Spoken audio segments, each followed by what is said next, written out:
my experience of Prabhakaran as a hard-working intellectual who has his feet on the ground. He used to read up till about 2 o'clock at night, make notes, highlight in the book, and then in the morning at about 7 o'clock he's up. I mean, this is so rare in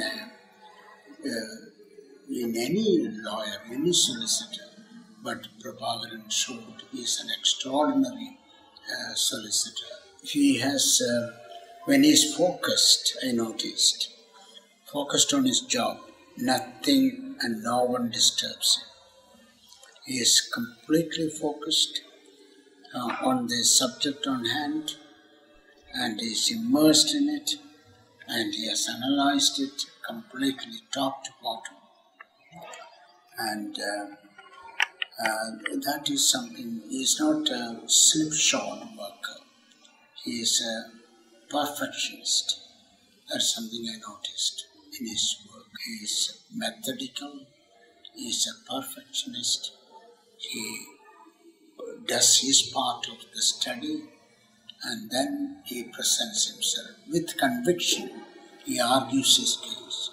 I had the opportunity of attending one of his arguments in Madurai, and I could notice the entire court and all the solicitors who were nearby in other courts, they all came and stood and listened to him in pin-drop silence. They could see there was an eminent lawyer there speaking, arguing a case which was so popular. Almost 60-odd channels in Tamil Nadu carried negative vibrations about St. Joseph's Hospice. And he stood against all of those and fought alone and won all the cases. That is really great. That is a one-man's victory over 60 ill-informed, treacherous, horrendous people who want to malign an institution because it was doing a noble service. It so happened it was done by a Catholic priest like me. I remember my heart surgeon in England, who was from India originally. He would take only the hopeless cases. Cases which were rejected by other cardiothoracic surgeons. He would go for them and make a successful operation of that. And that way, when I had my cardiac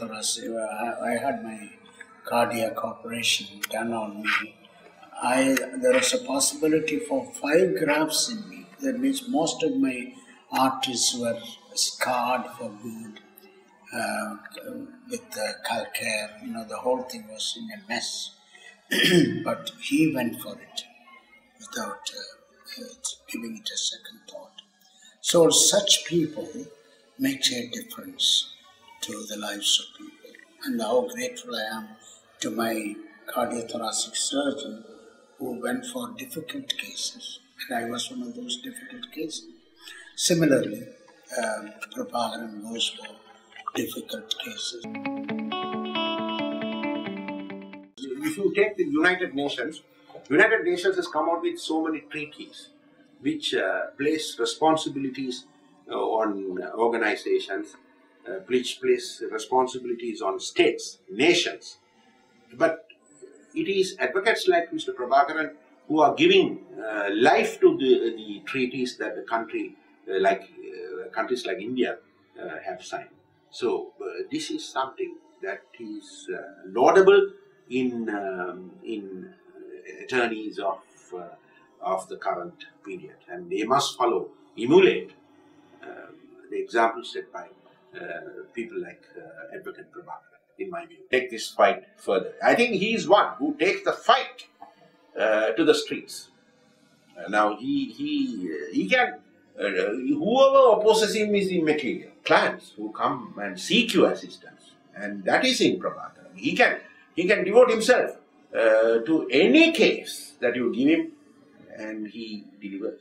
particular appellation called Super Brain of India is awarded on certain criteria such as determination, perseverance, intelligence, and knowledge in your particular subject. I think those were the criteria that made the selection, motivated the selection of this great gentleman, Prabhakaran, as the super brain of India. So that's elements of super brain that they saw in the year 2006 when he was an attorney working for Ford are today manifesting themselves in his legal work. Now, what was recognized at that time as the elements of his characteristics is today evidenced by his legal battle. Judges are mesmerized, the legal arguments are quite weighty, and you could see the legal arguments which go back to academic work. You can see he tied his legal arguments to basic principles. And those qualities which were noticed long time ago are today proving themselves true in his legal work.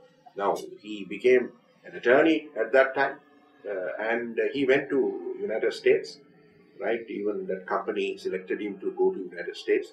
You can't just dismiss Prabhakaran, in my view. As a judicial officer, I can see Prabhakaran's arguments, how convincing they are. Right? If a lawyer can pitch his arguments to basics and then carry forward the theories into practice, that's the success of a lawyer. I think that you see it in Prabhakaran. There was this famous American jurist called Oliver Wendell Holmes, who said the reality of law is in the practice. Really sums up Prabhakaran's work. I think I'm so glad that he came out to practice from an academic world, and today India is richer, Chennai is richer for all this great man coming out in